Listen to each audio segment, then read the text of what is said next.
पूर्णमदः पूर्णमिदं पूर्णात् पूर्णमुदच्यते पूर्णस्य पूर्णमादाय पूर्णमेवावशिष्यते। ओम शांति शांति शांति। नामापिते च मधुरं मधुरं स्वरूपं कर्मापिते च मधुरं मधुरा स्मृतिश्च बुद्धिं प्रबोधय प्रभो मधुबोधशक्तिं विद्यां प्रयच्छ परमां परिभावयामि। कोमलं कूजयन् वेणुं श्यामलोऽयं कुमारकः वेदवेद्यं परं ब्रह्म भासतां हृदये मम। कूजन्तं राम रामेति मधुरं मधुराक्षरम् आरुह्य कविता शाखां वन्दे वाल्मीकिकोकिलं। निगमकल्पतरोर्गलितं फलं शुकमुखादमृतद्रवसंयुतं पिबत भागवतं रसमालयं मुहुरहो रसिका भुवि भावुकाः। तृणादपि सुनीचेन तरोरपि सहिष्णुना अमानिना मानदेन कीर्तनीय सदा हरि। नारायणाखिल गुरो भगवन् नमस्ते शिवाय नमः शिवलिंगाय नमः। तन्मे मन शिव संकल्पमस्तु सर्वे भवन्तु सुखिनः।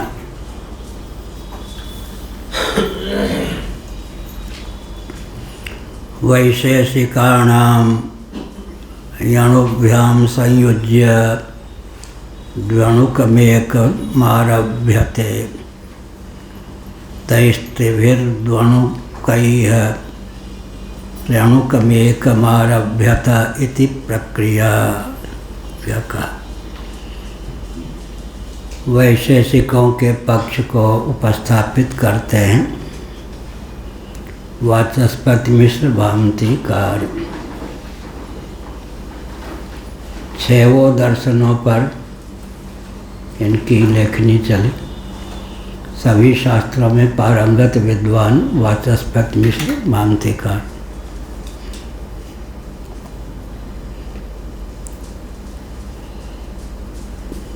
बताया था कि विवाह हो गया था, पर उनको याद भी नहीं कि विवाह हो गया। जिन महान भावों ने इन ग्रंथों को लिखा उनकी स्थिति कितनी विचित्र रही होगी। पत्नी आती दीपक में बत्ती यूँ कर जाती ताकि पंडित जी को लिखने में कोई कष्ट ना हो, व्यवधान न पड़े। कैसे घर चलाती होगी। एक दिन पूछ दिया तुम कौन। आजकल तो उसने कहा आपकी दासी। ये भी नहीं कहा कि आपकी पत्नी हो। क्या चाहती हो।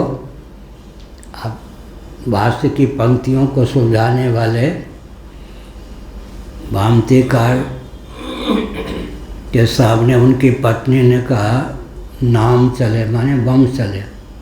ये भी नहीं समझ में आया कि चाहती है कि संतान परंपरा चले, वंश परंपरा। क्या नाम है तुम्हारा। भामती। लिख दिया ग्रंथ का नाम भामती। अब उन लोगों ने ये सब साहित्य दिया ना। विवाहित होने पर भी पत्नी भी कैसे दिव्य रही होगी, कभी तंग नहीं किया। विवाहित होने पर भी जिनको यह भी नहीं भान था कि मैं विवाहित हूँ, उन्होंने भाष्य पर लिखा है तो गंभीर तो है। इतने बड़े विद्वान इन सब महान भाव ने। हाँ मिश्र ठहरे। मिश्र ठहरे। हाँ ये भी मिश्र ही है। ठीक है बात। हम मिश्र ठीक है। वाचस्पति मिश्र थे। मिश्र माने श्रौता स्मार्थ दोनों प्रक्रिया से जिनके यहाँ कर्मकांड निष्पादित हो उनको मिश्र कहते हैं। मिश्र माने श्रौता स्मार्थ दोनों विधा का समादर हो, दोनों प्रक्रिया से कर्मकांड में जो निष्णात हों और जिनके यहाँ परंपरा से श्रौता स्मार्थ कार्यों का निर्वाह होता हो, मिश्र। लो जी मिश्र की व्युत्पत्ति हो गई। माँ वाचस्पति मिश्र, मंडन मिश्र। मिश्रों का क्या कहना। और खंडन खादी को लिखने वाले हर्ष मिश्र। लो मिश्रों का ही राज्य है। वो भी तो हर्ष मिश्र ही थे। मिश्र ही थे।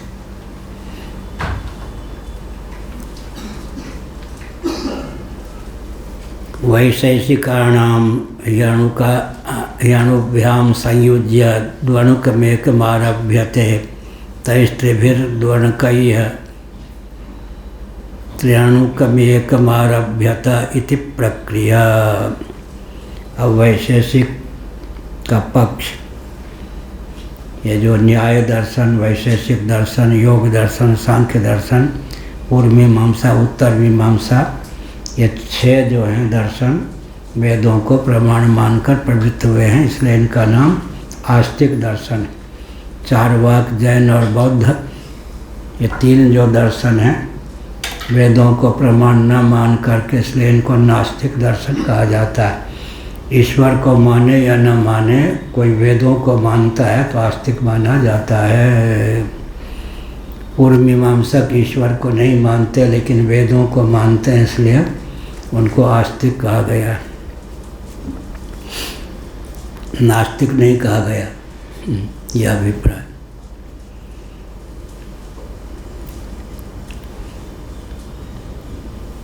वैशेषिकों के यहाँ 2 परमाणु मिलकर संयुक्त होकर एक द्वणुक की संरचना करते हैं। परमाणु जो होते हैं पृथ्वी, जल, तेज, वायु के होते हैं। उनके यहाँ आकाश तो नित्य और विभु है, विभु तत्व के परमाणु नहीं होते। आरंभवाद में पृथ्वी, जल, तेज, वायु के जो परमाणु हैं उनमें 2 परमाणुओं के संयोग से द्वणुक की संरचना होती है, यह अभिप्राय। 3 द्वणुक मिलकर के फिर एक त्रणुक के आरंभक होते हैं, तो 3 दूनी 6 परमाणु हो गए, यह हुआ। तैस्त्रिभिर्द्वणुकैः त्र्यणुकमेकमारभ्यत इति प्रक्रिया, उनके यहाँ यह प्रक्रिया। तत्र द्वयोरण्वोरनवयवः संयोगस्तावणु व्याप्नुयादव्याप्नुवन् वा तत्र तवर्तेत। यहाँ पर प्रश्न उठता है कि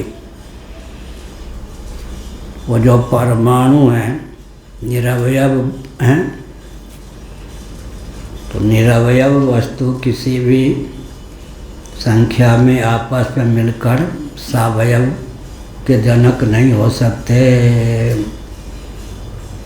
यह है, 2 परमाणु मिल जाएंगे तो द्वणुक की रचना होगी। 3 द्वणुक मिलकर त्रणुक की रचना करेंगे, अर्थात त्रणुक में 6 परमाणुओं का संश्लेष होगा।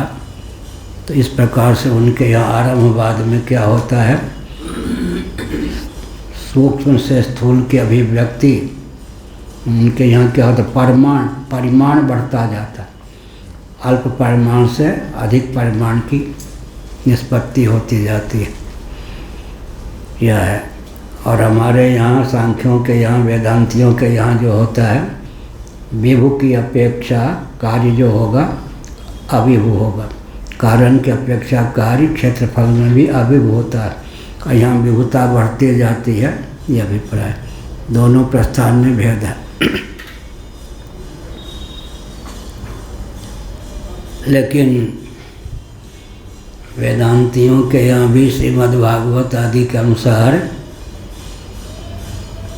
काल की सिद्धि में परमाणुओं का उपयोग माना गया है।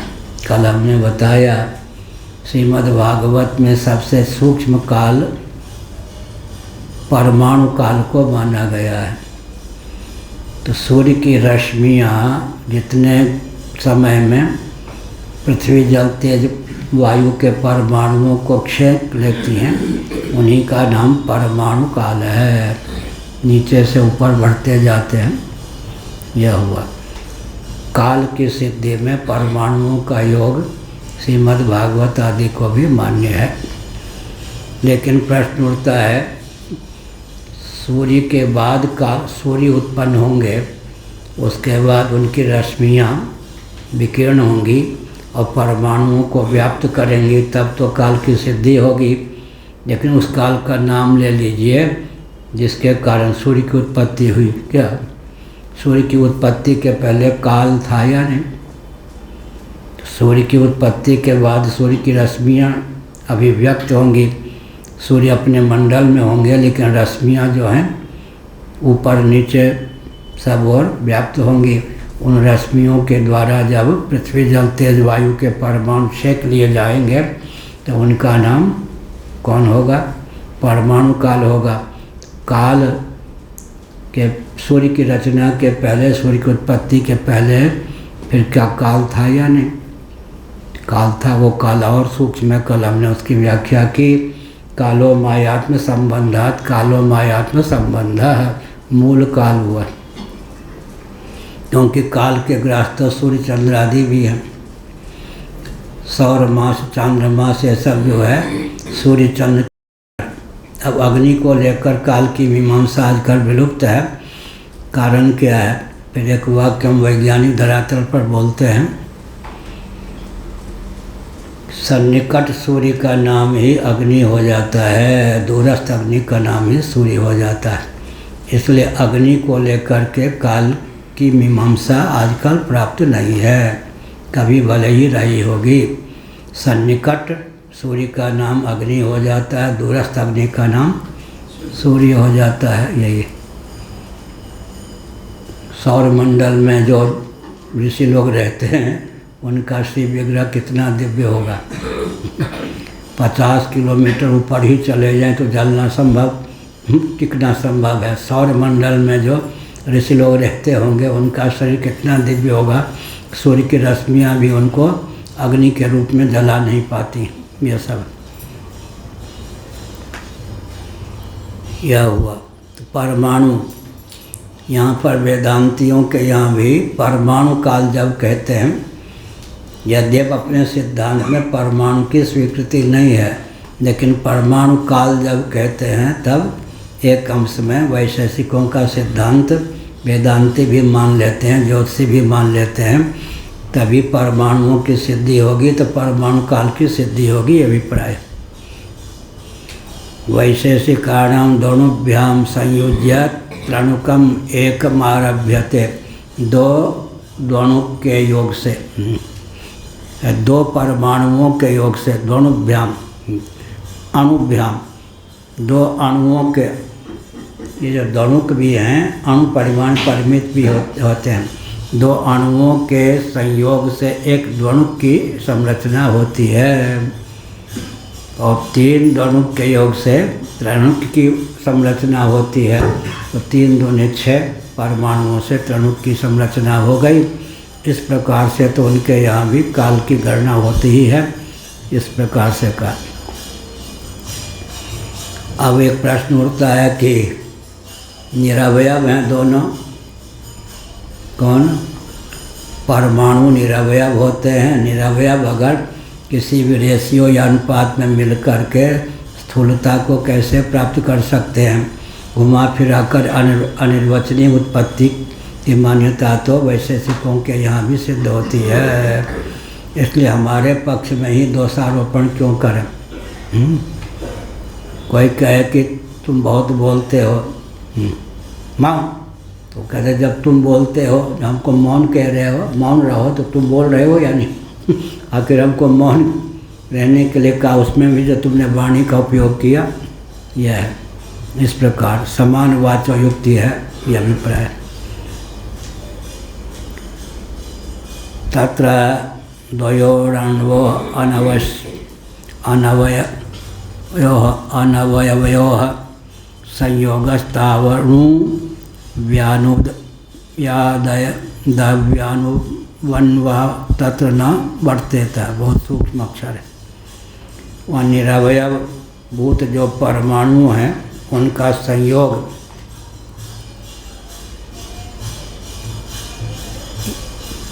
यही चल रहा था ना विषय।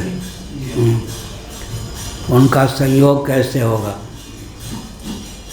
क्योंकि दिक् भेद से पूर्व पश्चिम उत्तर दक्षिण मानेंगे 4 दिशाएं हो गई, ऊपर नीचे मान के 6 दिशाएं। अगर कोण को न भी माने तो अभी 6 प्रकार के दिक् की सिद्धि हो जाती है। पूर्व पश्चिम उत्तर दक्षिण ऊपर नीचे। परमाणु तो 6 दिशाओं में विकीर्ण है, क्योंकि 6 दिशाओं में भी पृथ्वी जल तेज वायु की स्थिति है। तो जहाँ जहाँ पृथ्वी जल तेज वायु की स्थिति है वहाँ वहाँ परमाणुओं की स्थिति माननी ही पड़ेगी। पृथ्वी जल तेज वायु, आकाश के परमाणु क्यों नहीं होते? आकाश को स्वरूप से विभु माना गया है वैशेषिकों के पक्ष में।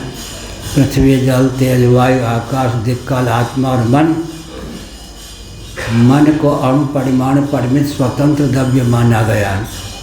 आकाश को विभु माना गया है। मन जो उनके यहाँ है अणु परिमाण परिमित स्वतंत्र द्रव्य है। हमारे यहाँ मन जो है मध्यम परिमाण परिमित है, क्योंकि वह कार्य है। वैशेषिकों के यहाँ मन कार्य कोटि प्रविष्ट पदार्थ नहीं है। पृथ्वी जल तेज वायु के परमाणु नित्य ही हैं, आकाश नित्य ही है। पृथ्वी जल तेज वायु आकाश दिक् और काल नित्य ही हैं, आत्मा नित्य ही है, मन भी नित्य ही है। लेकिन उनके यहाँ मन के अणु परिमाण परिमितता सिद्ध है। हमारे यहाँ मन चूँकि कार्य है, इसलिए मध्यम परिमाण परिमित वेदांतियों के यहाँ मन है। वेदांतियों का मन कहेंगे या वेदांतियों के यहाँ मन कहेंगे? मन तो मन ही है। मन के विश्लेषण निरूपण की प्रक्रिया में भेद है। क्या?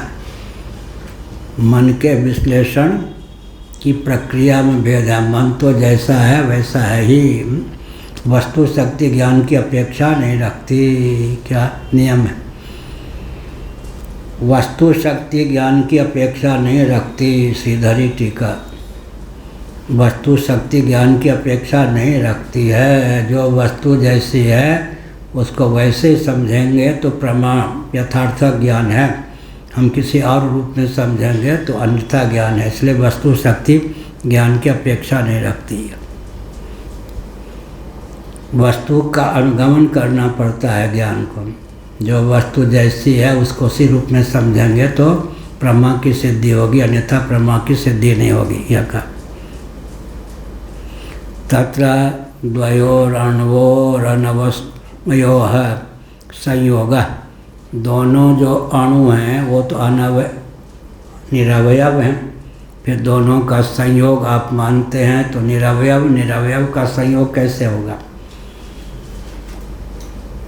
सावयव निरवयव का संयोग भी नहीं हो सकता है, निरवयव का संयोग भी नहीं होगा। तो फिर कैसे होगा? कल हमने कहा संयोग को माने बिना सृष्टि की प्रक्रिया नहीं बनेगी।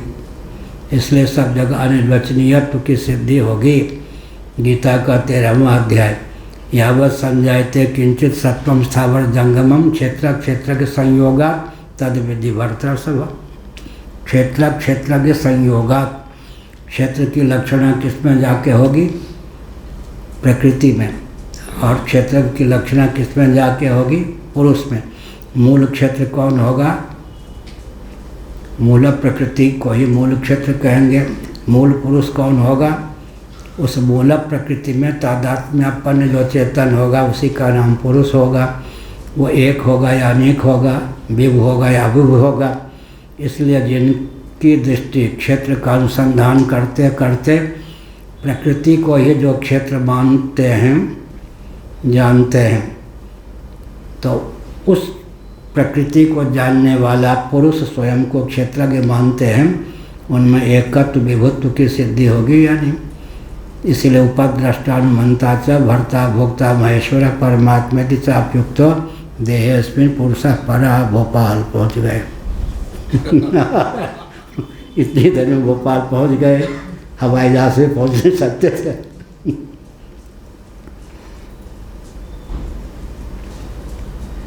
यह हुआ। द्वयो अणु अनवयव, अवयव रहित हैं दोनों का संयोग आप मानेंगे। निरवयव पदार्थ संयुक्त नहीं हो सकते। निरवयव और सावयव का भी संयोग नहीं हो सकता। उंगली का संयोग हो सकता है, लेकिन दो निरवयव, आत्मा भी निरवयव और प्रकृति भी निरवयव। अगर कहें प्रकृति तीनों गुणों की साम्य अवस्था का नाम है तो प्रकृति सावयव, तो उसके अवयव कौन कौन है? सत्व रजस तमस। एक एक अवयव जो है निरवयव है ही नहीं। सत्वगुण भी निरवयव, रजोगुण भी निरवयव, तमोगुण भी निरवयव। निरवयव के संयोग से एकीकरण से जो होगा उसको सावयव कहें।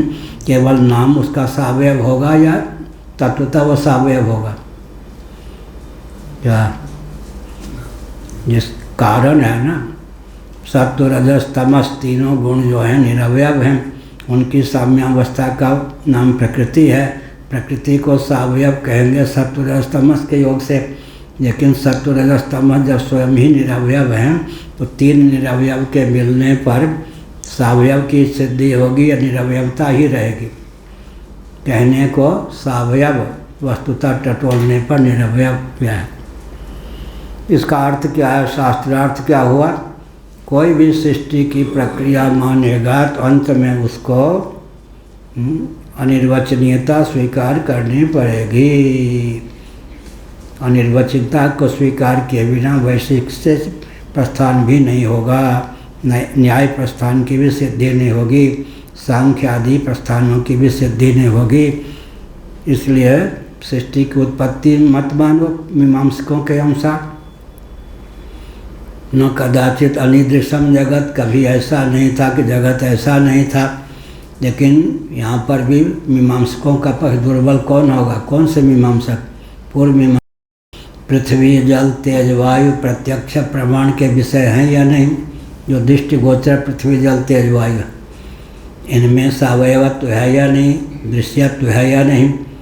तो जो सावयव होता है, दृश्य होता है, वो कार्य होता है। जब कार्य इनको मान लेंगे तो कारण का अनुसंधान करना ही पड़ेगा। इसलिए अंदर से तो पूर्व मीमांसकों को भी क्या, अंदर से तो पूर्व मीमांसकों को भी, इसलिए मीमांसा मान मेयोदय नामक ग्रंथ हमने कभी पढ़ाया भी है, पढ़ा भी है।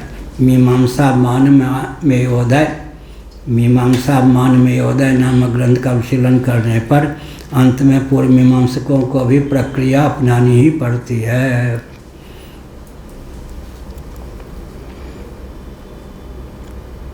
लोग शक्ति को तो मानते हैं। हाँ, शक्ति करके आएगा शक्ति।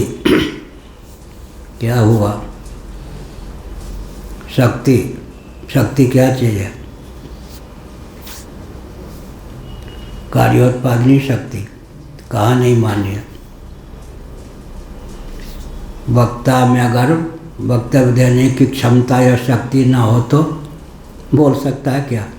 घनता में गमन करने की क्षमता न हो तो शक्ति के बिना कोई काम चलेगा? शक्ति क्या होती है? कार्यान्वय। कारण भी दृष्टिगोचर हो, कार्य भी दृष्टिगोचर हो तो भी शक्ति हमेशा कार्यान्वय होती है। क्या कहा पंचदशीकार ने? अंगार, आग, धकते हुए आग, अंगार का भी दर्शन होता है। छू जाए तो स्फोट का भी ज्ञान होता है। लेकिन बीच की कौन चीज़ रह गई? अग्नि में जो दाहिका शक्ति है वो कार्यान्वय है या नहीं? क्या कहा पंचदशी के अनुसार? अंगार का भी दर्शन होता है, अंगार के छू जाने पर दाग का भी अनुभव होता है। लेकिन फलवल कल्प इसको कहते हैं। किसको? फलवल कल्प। अंगार का दर्शन होता है, छू जाने पर जो दाह, उसी का नाम स्फोट है। स्फोट का भी अनुभव होता है। स्फोट माने दाह, वो वैयाकरणों का स्फोटवाद अलग है। अंगार का भी दर्शन होता है, छू जाने पर दाह का भी अनुभव होता है। लेकिन आग में रहने वाली जो दाहिका शक्ति है उसका दर्शन नहीं होता। शक्ति हमेशा कार्यान्वय होती है। इसलिए शीतोपनिषद में कहा गया, शाक्त प्रस्थान के अनुसार एक ही पृष्ठ की उपनिषद है, उसका नाम है शीतोपनिषद। शाक्त प्रस्थान के अनुसार यहाँ सिद्ध किया गया है कि शक्ति वहाँ पर काली, दुर्गा, 10 महाविद्या आदि के रूप में अभिव्यक्त हो जाते। क्या? बहुत बढ़िया। अल्लाह संस्कृत का शब्द है, अल्लाह भी संस्कृत का शब्द है। अल्लाह माने अम्बा। अल्लाह का अर्थ होता है 10 महाविद्या। यहाँ का वहाँ चला गया या नहीं? अल्लाह शब्द क्या है? लवकौमदी आदि में देखिए अल्लाह शब्द, और भी ऋग्वेद में भी अल्लाह शब्द का प्रयोग है। लवकौमदी आदि में अल्लाह का अर्थ होता है अम्बा।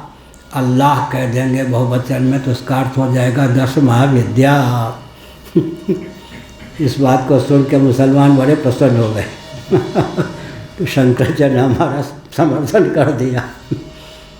अल्लाह अल्लोपनिषद की सामग्री अलग बात है, पर अल्लाह शब्द का वहाँ प्रयोग है नहीं। अल्लोपनिषद अल्लाह शब्द लवकुंडी के अनुसार ऋग्वेद आदि में भी अल्लाह शब्द का प्रयोग है। अल्लाह का अर्थ होता है अम्बा, अल्लाह का अर्थ होगा बहुवचन में 10 महाविद्या। लो जी अल्लाह के पास चले गए। तत्र द्वयोरण्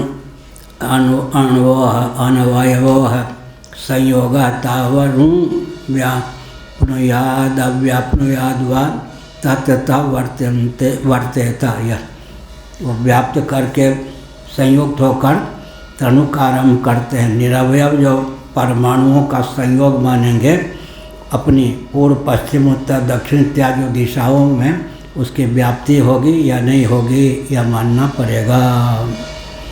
संयोग सभी परमाणुओं को व्याप्त करेगा, व्याप्त किए बिना संयोग की सिद्धि नहीं होगी, यह अभिप्राय। तथा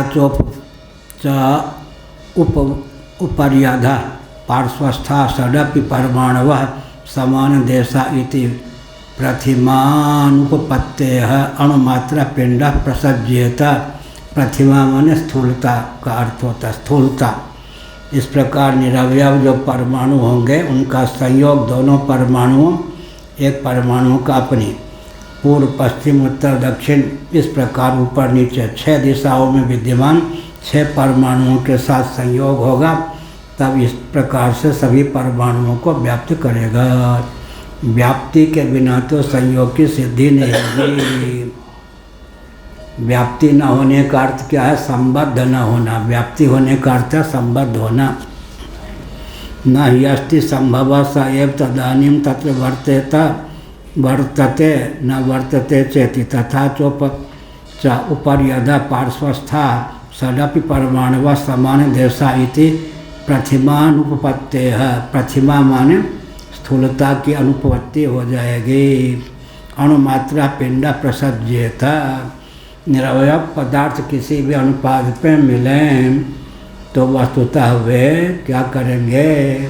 स्थूलता के आधायक नहीं होंगे। इसलिए तो इसी पर हमने कहीं आक्षेप कर दिया था बहुत पहले के बाद। पंचीकरोति भगवान। अपंचीकृत जो पंच महाभूत हैं वो किसी भी अनुपात में मिलें तो पंचीकृत भूत को अर्थात भूतों में स्थूलता का आधान कैसे करेंगे?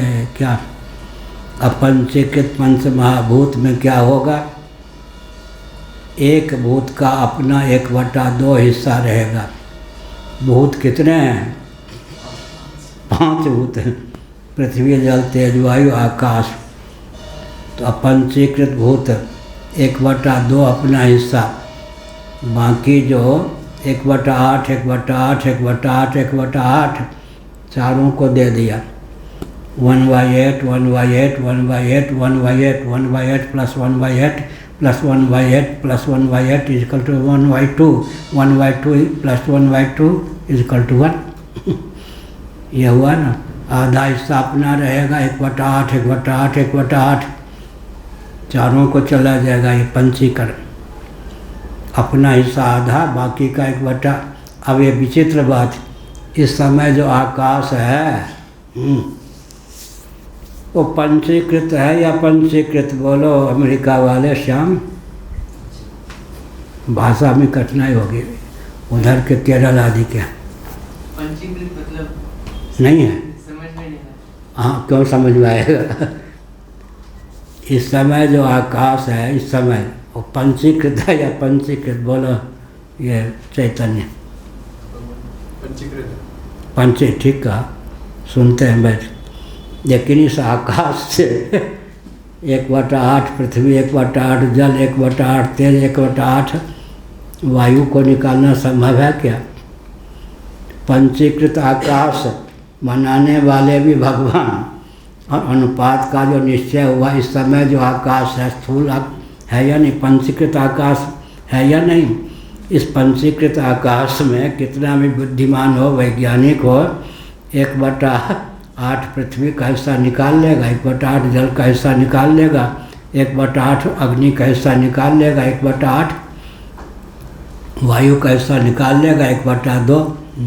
और पंचीकृत जो वायु है उसमें भी 1/2 वायु का हिस्सा है, बाकी 4 भूतों का 1/8, 1/8, 1/8, 1/8।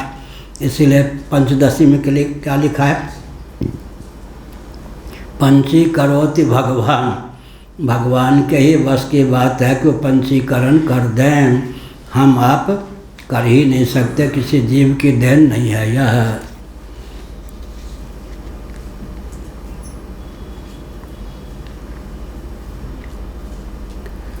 प्रतिमा की सिद्धि कैसे होगी? तथा च ऊपर अधः पार्श्वथा सदपि परमाणु समान देशाइति प्रतिमानुपत्तेः अणुमात्रा पिंड प्रसज्येता।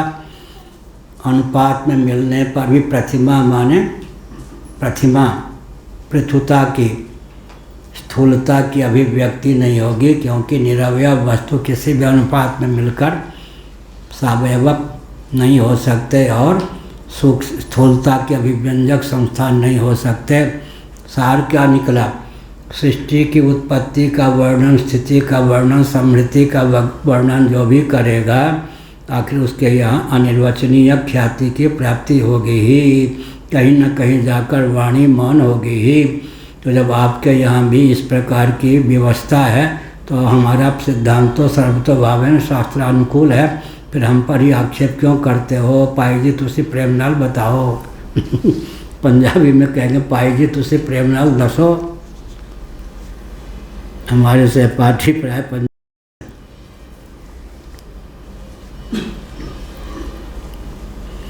अव्यापने व षडवयव परमाणु स्यात् अनवयवत्व व्याकोपः अशक्यश्च समवाय सावयवत्वमुपेतुं तथा सत्य अनंतावयवत्वेन सुमेरुराज सरसपयोः समान परिणामत्व प्रसंग तस्मात् समानो दोषः। इसी की व्याख्या करते हुए कहा कि सावयवत्व से बचने के लिए मानना होगा द्वणुक निर्माणार्थ जिन 2 परमाणुओं एवं त्रणुक रचना में जिन 6 परमाणुओं या 3 द्वणुकों, 3 द्वणुक कहेंगे या 6 परमाणु कहेंगे, उनका संयोग मानते हैं, वह सब के सब बिखरे हुए न होकर एक देश में ही संवेत हैं। तब द्वणुक और तसरेणु त्रणुक इत्यादि में सब पिंड अणु परिमाण के ही रहेंगे, मध्यम परिमाण और महत् परिमाण की सिद्धि नहीं होगी। जैसा कि वसुबंधु ने कहा है, षट्के न युगपत योगात् परमाणो षडंशता सर्वनाम समान देशत्वे पिंडस्यादणु मात्र का। इसका अर्थ क्या हुआ? जो भी सृष्टि की संरचना मानेगा उसके यहाँ पर अनिर्वचनीयत्व की प्राप्ति होगी, कहीं न कहीं जा कर के उसकी वाणी शांत होगी ही, यह अभिप्राय है। तो हमारे पक्ष में क्यों दोष देते हो जो दोष तुम्हारे पक्ष में भी है?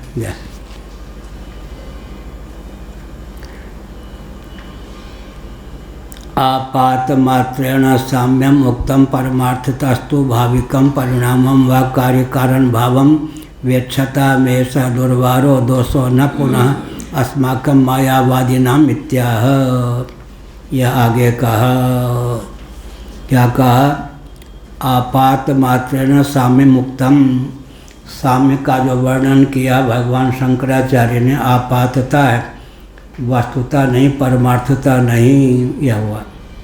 परमार्थता तो भाविकम परिणामम व कार्य कारण भावम वेक्षता में दुर्वारो दोषो न पुनः अस्माकम मायावादिनम। हमारे यहाँ दोष अर्पण किया तो आपके यहाँ दोष भी है। हम जो मायावादी हैं आगे चलकर उसी को ब्रह्मवादी भी कहेंगे। शंकराचार्य आदि की विशेषता यह है कि मायावादी लोग कहते हैं चिढ़ाने के लिए, हम लोग भी अपने आप को मायावादी कहते हैं और ब्रह्मवादी भी कहते हैं। क्या हम मायावादी हैं शंकराचार्य, तो ब्रह्मवादी नहीं है क्या? ब्रह्मवादी होते हुए मायावादी हैं, मायावादी होते हुए ब्रह्मवादी हैं।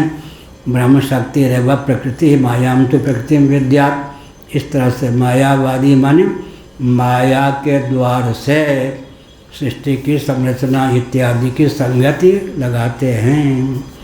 अब समान वाचो युक्ति से माया नाम ना लो तो भी माया की सिद्धि होगी या नहीं? कैसे होगी? श्री वल्लभाचार्य महाराज विशुद्धाद्वैतवादी माने जाते हैं। विशुद्ध जो विशेषण है किसका व्यावर्तक है? माया का। माया का आलम्बन लिए बिना, माया का सन्निवेश हुए बिना ही ब्रह्म जगत के रूप में परिणत होता है। यही तो विशुद्धाद्वैत का सिद्धांत है। तो ये बहुत विचित्र बात है। विशुद्धाद्वैत में फिर एक शब्द चलता है, क्या चलता है वो? भगवदीय स्वात्म वैभव। अब भगवदीय शब्द सारस्वत व्याकरण के अनुसार बनता है, पाणिनि व्याकरण के अनुसार नहीं। भगवदीय स्वात्म वैभव शब्द है इनके यहाँ विशुद्धाद्वैतवादियों के यहाँ।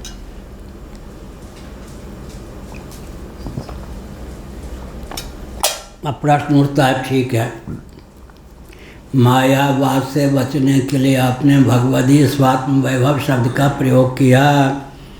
अब आप बताइए, भगवदीय स्वात्म वैभव जो है वो भगवान के समान ही अगर कूटस्थ सत्य है तो द्वैत हो गया। अगर वंध्यापुत्र आदि के समान अलीक है तो अर्थक क्रियाकारिता उसमें सिद्ध नहीं होगी, कार्य प्रपंच की संरचना नहीं होगी। तो इसका अर्थ हुआ वंध्यापुत्र से भी विलक्षण, कूटस्थ परमात्मा से भी विलक्षण हो तो गया। अंत में घुमा फिरा के आपने जिसको भगवदीय स्वात्म वैभव कहा उसमें माया का लक्षण गया या नहीं? माया का लक्षण तो चला ही गया। केवल मायावाद का निराकरण करने के लिए जो आपने मार्ग अपनाया उसने आपको मायावादी सिद्ध कर ही दिया। भगवदीय स्वात्म वैभव भी भगवान के समान अगर कूटस्थ सत्य होगा तो भगवत तत्व को सद्बुद्धि बनाए बिना नहीं रहेगा। और कूटस्थ सत्य ना हो करके वंध्यापुत्र आदि के समान होगा तो अर्थक क्रियाकारिता उसकी संपन्न नहीं होगी, कार्य की निष्पत्ति नहीं होगी, शक्ति उसकी संज्ञा ही नहीं होगी। तो वंध्यापुत्र आदि अलिक पदार्थों से भी विलक्षण और ब्रह्म से भी विलक्षण, यही तो माया का लक्षण है। केवल वांग मात्र हुआ ना, वाग विलास के द्वारा ही मायावादी कहकर चिढ़ाना प्रारंभ किया, स्वयं मायावादी सिद्ध हो गए। फिर इंद्रो माया भी पुरूपीयते मायाम तो प्रकृति विद्यात। अब उपनिषद को ही मत मानिए, बहुत विकट समस्या ये है लोगों के यहाँ। जो शंकराचार्य के सिद्धांत का खंडन करते हैं वो घुमा फिरा कर उपनिषद का ही खंडन कर देते हैं। क्या बोल रहे हैं? लक्षणा जो है क्या है? जघन्यावृत्ति है। श्री रामानुजाचार्य महाभाग ने कहा जघन्य अपराध होता है ना, लक्षणा जो है जघन्यावृत्ति है। तो जघन्यावृत्ति का आलम्बन लेकर यदि जीव और ब्रह्म के एकत्व को सिद्ध किया, जीवेश्वर के एकत्व को सिद्ध किया, तो क्या किया? या जघन्यावृत्ति, जघन्यावृत्ति है, जघन्य अपराध के समान। तो कहा कि श्रौत तथ्य का भी खंडन आप करेंगे तो आप श्रौत सिद्धांत के मानने वाले कैसे सिद्ध होंगे? क्या एक ही वाक्य में बोलता हूँ, शंकराचार्य पर आक्षेप क्या होगा? ब्रह्म सत्यम जगन मिथ्या जीवो ब्रह्म विना पर। इसी वाक्य पर तो होता है, इसी वाक्य पर तो आक्षेप होता है। ब्रह्म सत्यम जगन मिथ्या निरालंब उपनिषद का वचन है। आप शंकराचार्य के मत का खंडन कर रहे हैं या उपनिषद का खंडन कर रहे हैं? और जिनको उपनिषदों का ज्ञान नहीं है वो तो आपकी बात मान लेंगे। ब्रह्म सत्यम जगन मिथ्या कहाँ का वचन है? ये निरालंबोपनिषद का वचन है। तो आप शंकराचार्य ने उद्धृत किया या शंकराचार्य ने अपनी ओर से वाक्य बनाया है? शंकराचार्य ने निरालंबोपनिषद को उद्धृत करके ब्रह्म सत्यम जगन मिथ्या लिखा। आप उसका खंडन करते हैं तो आपको या तो निरालंबोपनिषद का ज्ञान नहीं है अथवा आप छल पूर्वक कह रहे हैं। ब्रह्म सत्यम जगन मिथ्या उपनिषद का वचन है। जीवो ब्रह्म क्या है? शुक्रस्य उपनिषद का वचन है। अब भागवत त्याग लक्षणा से चारों महावाक्य अर्थ देते हैं, ये शुक्रस्य उपनिषद का वचन है, तो हो गया ना। शंकराचार्य के सिद्धांत का खंडन का अर्थ होता है उपनिषद का खंडन, यही हो गया और कोई चारा नहीं है। उपनिषद का खंडन का अर्थ होता है फिर कि आप वैदिक हैं ही नहीं, नास्तिक शिरोमणि हो गए फिर। इसलिए कितनी चिड़िया उड़े आकाश जा रहा है धरती के पास।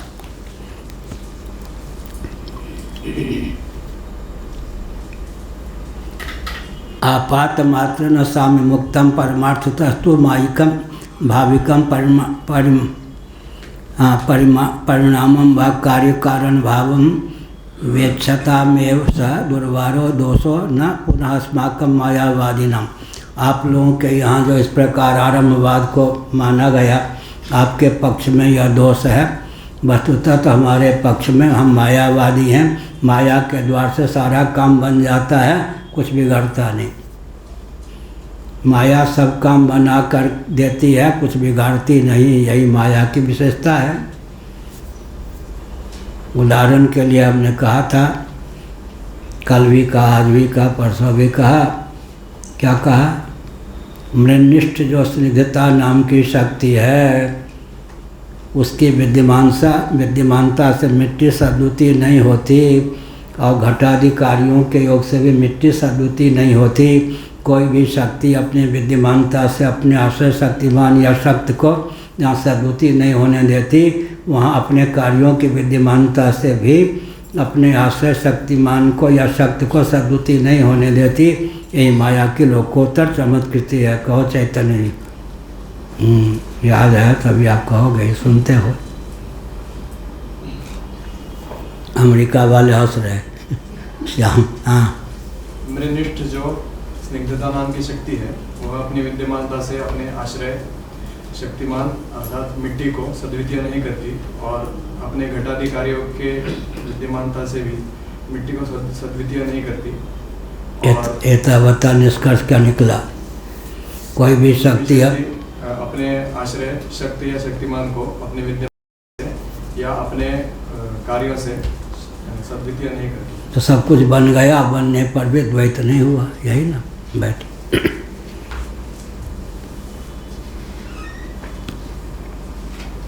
अद्वैत मानेंगे तो हानि क्या है? तुलसीदास जी से पूछिए। सपने हो नहीं सुख द्वैत दर्शन बात कोटिक को कहे विनय पथिक। द्वितीयाद वै भयम भवति भयम द्वितीयाभिनिवेशतः स्यात्। उपनिषद का वचन है बृहदारण्यक। द्वितीयाद वै भयम भवति। श्रीमद् भागवत के एकादश स्कंद में इसका विवरण किया गया। वृत्ति अभिनिवेश जोड़ दिया गया। भयम द्वितीयाभिनिवेशतः स्यात्। द्वितीय में अभिनिवेश हो गया तो द्वैत जो है भयप्रद होगा। अद्वैत हो अभिनिवेश न हो यह कहना कठिन है। तो मुख्य वाक्य है द्वितीयाद वै भयम भवति। उसका विवरण भागवत के एकादश स्कंद में भयम द्वितीयाभिनिवेशतः स्यात्। द्वैत में अभिनिवेश माने दृढ़ लगाव होगा तो अंत में भय उत्पन्न होगा ही। अभिनिवेश नहीं है तब तक भय नहीं होगा। अभिनिवेश न हो, द्वैत हो, कालांतर में अभिनिवेश न हो, यह कह पाना भी कठिन है। भयम द्वितीयाभिनिवेशतः स्यात्। बहुत बढ़िया श्रीमद् भागवत के एकादश स्कंद में बुरा न मानो होली है। भगवान ने कहा जो द्वैतवादी होते हैं उनकी स्थिति बड़ी विचित्र होती है। क्या कहा? मैंने नहीं, उद्धव जी के प्रति श्री कृष्ण का वचन है। हिंदी में उसका अर्थ होता है ऊपर मुझ परमात्मा ईश्वर को देखते हैं, कोई पाप हुआ कुछ हुआ दंड दिए बिना नहीं रहेंगे। नीचे भव को देखते हैं, ये फंसाए बिना नहीं रहेगा। ऊपर भगवान भयप्रद होते, आस्तिक होगा तो भगवान से डरेगा या नहीं? ऊपर भगवान भयप्रद होते हैं, नीचे भव भयप्रद होता है। इस भय का निवारण बिना अद्वैत विज्ञान के संभव नहीं है। किसने कहा? उद्धव जी के पे भगवान श्री कृष्ण। कौन हुए भय? ऊपर भगवान नीचे भय भव। भव को देखा तो अरे फिर यह हमको चक्र में पास देगा, 99 का चक्कर उत्पन्न कर देगा। भव की ओर देखो तो डर लगेगा, विवेकी को लगेगा या नहीं?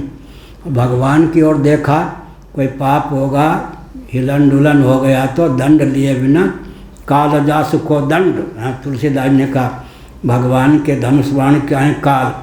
इसलिए मेरी ओर देखते हैं द्वैतवादी तो उनको मुझसे भय लगता है।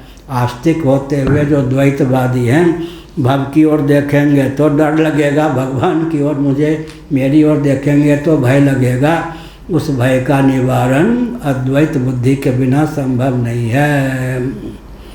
भयम द्वितीया विनिवेशतस्य ईसादपेतस्य विपर्य स्मृति। श्री राम जय राम जय जय राम। श्री राम जय राम जय जय राम। श्री राम जय राम जय जय राम। श्री राम जय राम जय जय राम। धर्म की अधर्म का प्राणियों में विश्व का गौ माता की गो हत्या भारत हर हर। इस समय के पाठ को लेकर कोई प्रश्न हो? 4-5 मिनट समय है।